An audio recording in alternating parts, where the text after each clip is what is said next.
You mentioned earlier this Trump that you're seeing in the last week or two. It's been fascinating, both in the debate with Biden, as you mentioned, especially after he's been shot, calmer, less aggressive.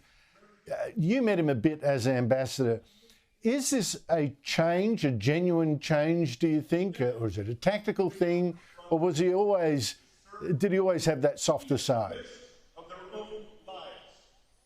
No. Well, privately, yes. He has a curious mind. Donald Trump does care about people. He'd always ask how, the family were, and he'd care about individuals. He did a lot of things for a lot of people that was never publicised. That's Donald Trump. But there is no doubt that the assassination attempt has had a big impact on him. You could see his face last night. He had tears in his eyes, and he sees someone who cries as a sense of weakness. Well, last night he had tears in his eyes, and because he was overwhelmed, not just with the support, but with the fact that he was half an inch away from death. And quite frankly, it has changed. And the fact is illustrated best by Donald Trump has come into the convention centre to listen to Nikki Haley, who is his chief critic in the Republican Party, and Ron DeSantis, to listen to their speeches. Nikki Haley wasn't going to speak, but Nikki Haley has spoken, and that illustrates the fact that Donald Trump is going down a different course.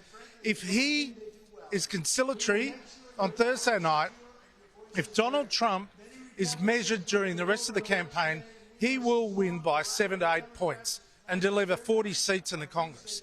But if he reverts back to the old Donald Trump, it'll be a much closer election. I think you've called it exactly correctly. Finally, an America under Donald Trump, how's that going to affect Australia? What's going to change? Well, I think Donald Trump already has a very high opinion of Australia. It'll be up to Prime Minister Albanese and Kevin Rudd to establish a good rapport from the very beginning.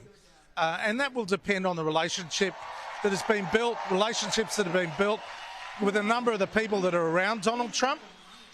Also, and importantly, it'll be advocacy from others who know Donald Trump and have dealt with him, from Greg Norman and Rupert Murdoch through to a range of others that dealt with him in previous lives. Andrew, you know this better than anyone. This is an election that is not just being fought on personalities, it's being fought on policy. And today it was dominated by immigration and about personal security, about the despair on the streets of major American cities, of fentanyl, of the abuse of individuals, of gun crime. This is the stuff that resonates with America's base. Everyone wants to feel safe, everyone wants to feel secure, and everyone wants to ensure that there is not a free and open border with Mexico. And these are the issues that are going to deliver Donald Trump a victory, if it should happen, on the 5th of November. Joe Hockey, always great to talk to you. Thank you so much for your time. Thanks, Andrew. Thanks very much.